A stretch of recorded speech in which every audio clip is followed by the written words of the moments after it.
Las infecciones explicadas de forma llana y concisa. Nosotros somos Infecto Team y este es nuestro podcast.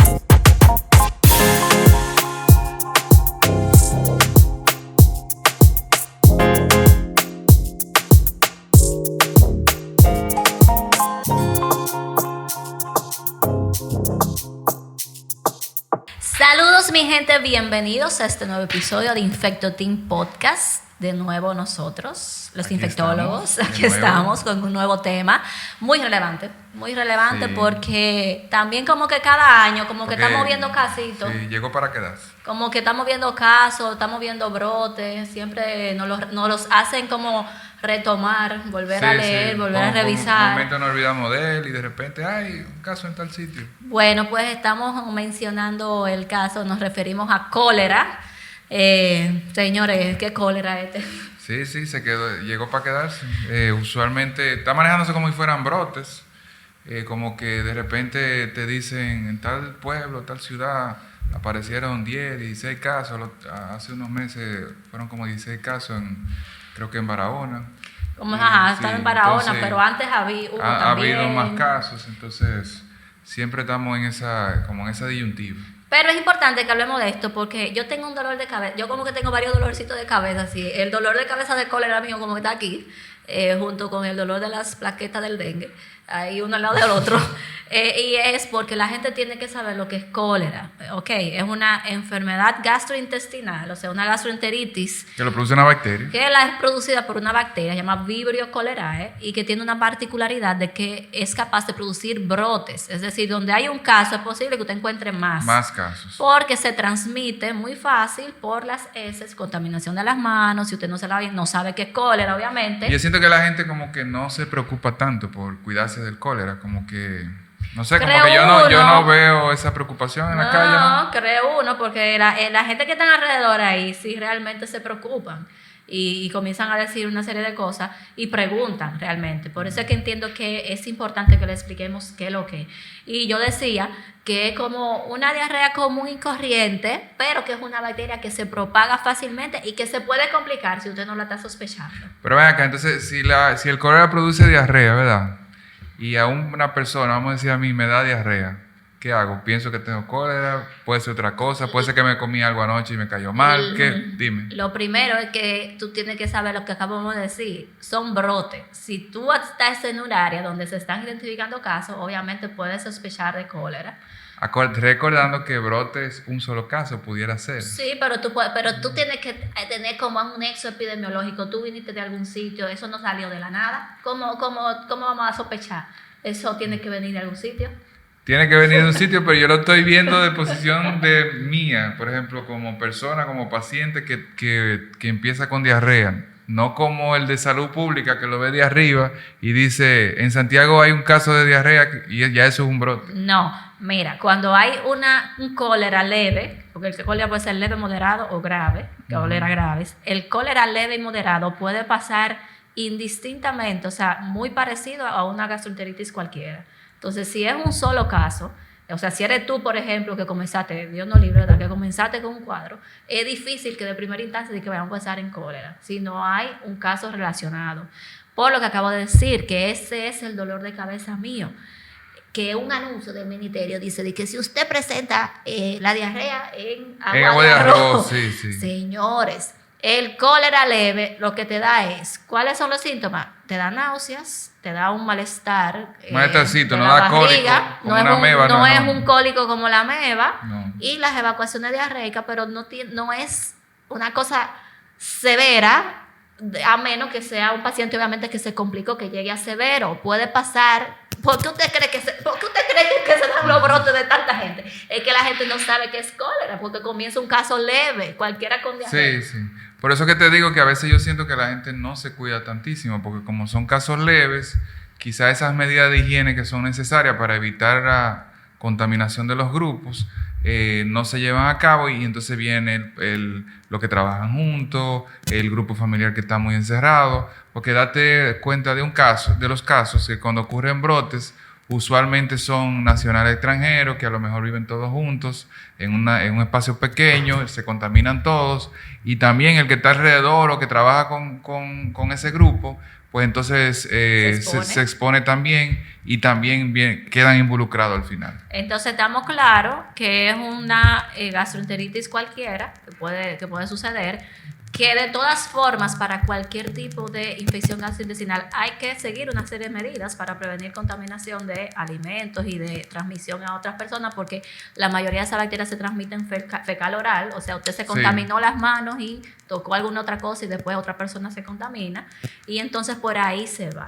Lo importante es que sepan que el cólera gravis, que es el que ya complica a los pacientes, que es cuando hay una pérdida masiva de líquido, porque señores, la gente no siente que tiene que ir al baño. No, tiene que salir corriendo. Eso se sale, sí. así, o sea... y cuando digo salir corriendo al médico, porque un paciente se deshidrata en horas. En 1 hora o 2 horas el paciente puede estar deshidratado full. ¿Tú te acuerdas que cuando han habido así casos donde se hacen como áreas específicas para el tratamiento, los pacientes están postrados en cama y es con su cantina ahí, porque no se puede ni siquiera parar a evacuar? Esos son evacuaciones que ustedes no se pueden imaginar, y obviamente esa deshidratación severa lleva a de todo, comienzan a fallar los órganos, porque con la deshidratación deja de llegar suficiente líquido, sangre a diferentes órganos y comienzan a fallar, y por eso se puede morir el paciente. Sí. De ahí a que el tratamiento del cólera, indistintamente sea leve, moderado, severo, el que sea, pero cólera, ¿cuál es?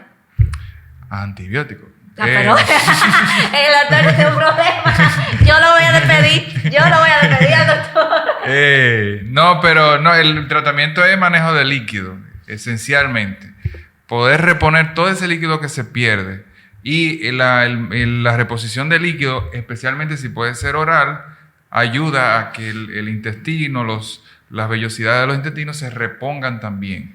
Porque lo que pasa en el cólera, no vamos a entrar en esos detalles, pero lo que pasa es que hay una reversión del flujo del líquido de los intestinos. Es decir, en vez de absorber, la bacteria mediante una toxina hace que libere hacia afuera, es decir, que lo expulse el líquido. Entonces, es importante que la gente entienda, porque aunque yo estoy diciendo como que antibiótico, hay algunos pacientes que sí ameritan el uso de antibióticos. Sí, pero es una sola dosis. Pero ese antibiótico lo que hace no es para sanar al paciente. Ese antibiótico es lo que disminuye la transmisibilidad. Sí. O sea, que disminuye el tiempo de que ese paciente pueda transmitir a otra gente, justamente por lo que acaba de decir el doctor. El tema del cólera no es por la bacteria en sí. Esas son de las bacterias que yo le digo a los muchachos en la clase. Esas son de las bacterias que van a la playa, piden su piña colada y se ponen en un chailón así, entonces liberan toxinas, y esas toxinas, que son como sustancias, como quien dice el sudor de nosotros, eso es lo que causa la enfermedad. La bacteria en sí no, sino esas toxinas. Entonces, eso es lo que cuando uno maneja cólera, lo que explicaba el doctor, para que se repongan esas vellosidades, tú lo que dando el líquido, dando tiempo a que eso se reponga y que ya se eliminen, que se libere, eliminen todas esas toxinas. Entonces, a esos pacientes que están con algunas condiciones, y sobre todo los que están graves, es que se le da antibióticos. Tú sabes algo importante, porque en uno de los comunicados del ministerio, cuando hubieron unos fallecidos por cólera, ellos comentaron que esos fallecidos eran hipertensos, había un VIH. Ocurren como esa relación de que tiene una condición y la mortalidad. ¿Tú crees que eso es así realmente, o hay un tema real de que no se pudo hidratar bien el paciente y entonces vino o no llegó a tiempo? Pero él me quiere poner en jaque a mí que, ¿cómo así? A mí que diga si el ministerio está diciendo No, yo no estoy diciendo que sí, el ministerio dijo no. Yo lo que digo es, si entendemos ambos que el hecho de que una persona se complique o fallezca tiene que ver con sus comorbilidades, tanto así, porque a veces hay gente que es diabético, pero diabético controlado, hipertenso, pero hipertenso controlado, VIH, pero VIH súper mega controlado. Falleció lamentablemente. ¿Tenemos que achacarle a que tenía esas condiciones? ¿O hubo que el paciente llegó tarde, que no se pudo hitratar a tiempo? No, ahí estoy de acuerdo contigo. Claro que no. Porque primero, si ponemos de ejemplo el VIH, el paciente VIH una vez que tenemos que hablar de VIH, si el paciente no está en SIDA, vamos a decir así claro, si es un paciente simplemente que vive con VIH, vive igualito que tú y que yo y tiene los mismos riesgos que tenemos tú y que yo. Y a veces están mejores, a veces están hasta mejores metabólicamente y una serie de cosas que nosotros no tenemos. Ciertamente ahí el problema es la hidratación. Porque cuando hablamos de hidratación en cólera, estamos hablando de 4, 5 y 6 sueros. Señores, ustedes saben que el suero tiene, ustedes han visto un suero con 1000 cc. Son 4 y 5 y 6, hay que ponerle vía en los dos lados y pasarle en una hora 4 y 6 sueros. Eso se calcula, obviamente, que eso cualquiera le explota la cabeza. Dice, si yo le pongo todo ese líquido a ese paciente, nosotros decimos comúnmente se va a encharcar cuando tú tienes mucho líquido y no lo puedes manejar. Obviamente, esa estrategia es un poco difícil en los pacientes que de por sí no pueden manejar mucho líquido. Porque si usted me habla de un paciente renal crónico, que si no le sacan el líquido en una diálisis, o un paciente con una insuficiencia cardíaca que el corazón no puede manejar todo ese líquido, usted tiene un lío grande, mi hermano, ahí. Sí. Usted tiene un problema serio. Sin embargo, estamos de acuerdo, el problema es la hidratación, el problema es que no se le puso, como pasa con el dengue también, como puede pasar con el dengue, que no se le pone todo el líquido que se debe. Entonces, ya estamos claros que el manejo de los líquidos y ese tipo de cosas. Pero vamos a decir una cosa, vamos a decir que hubo un brote en el sitio X, vacunaron a ese grupo, ya el año que viene estamos libres, no va a pasar más nada. Realmente no. Y ustedes ven que esa vacuna del cólera no se le ofrece a todo el mundo ni todo el tiempo del año, porque esa vacuna es justamente así, donde hay brotes al personal de riesgo, porque ¿cuál es el personal de riesgo? Puede estar más expuesto a esta bacteria, porque esta vacuna no tiene una inmunogenicidad. ¿De qué estoy hablando? Me parezco al doctor hablando ahora. O sea, la protección que te da esa vacuna no es duradera, no dura mucho. Entonces se ponen esos momentos que están esos brotes para evitar que usted se enferme. Entonces a las personas de mayor riesgo, por ejemplo, hay un brote en donde sea, había un brote en Barahona, por ejemplo, esta zona en Barahona es un área donde debe vacunarse. Es decir, que la vacuna es para controlar brotes, no es una vacuna que te va a ayudar a mantener una durabilidad de la protección, por ejemplo, como cualquier otra vacuna que anda por ahí. Dilo como la del COVID, que la gente no se la pone, pero la del COVID es la anual, como la del COVID. Bueno, es anual, sí, pero la gente se la pone. Bueno, pero ya sabemos que cólera, igual que dengue, es hidratación. Cólera no da fiebre, muy rara vez. Muy rara vez. Si da una fiebrecita, no da fiebre. Y casi no da cólico. Ahora, si le da fiebre, como quiera, no descarte. No piense que no, porque usted puede ser el 1 en el millón. Y si le duele la panza mucho, tampoco no descarte. El manejo es hidratación. La prevención es número 1, ¿verdad? Todos los casos deben que se hace debería hacerse, ¿verdad? Como un cerco epidemiológico para que eso no siga transmitiéndose a demás poblaciones. Y la vacuna está indicada en algunos casos, así como los antibióticos. Y no son todos los antibióticos porque esa bacteria es especial, ya yo le dije a ustedes. Ella es la que está, acuérdense de eso, en la playa con su piña colada y manda su sudor a hacer los problemas. Bien. Bien, pues nada, yo creo que ahí cerramos con cólera y cualquier cosa, estamos en las redes y nos pueden preguntar por esa vía. Así que muchas gracias por estar ahí y nos vemos en la próxima. Las infecciones explicadas de forma llana y concisa. Nosotros somos Infecto Team y este es nuestro podcast.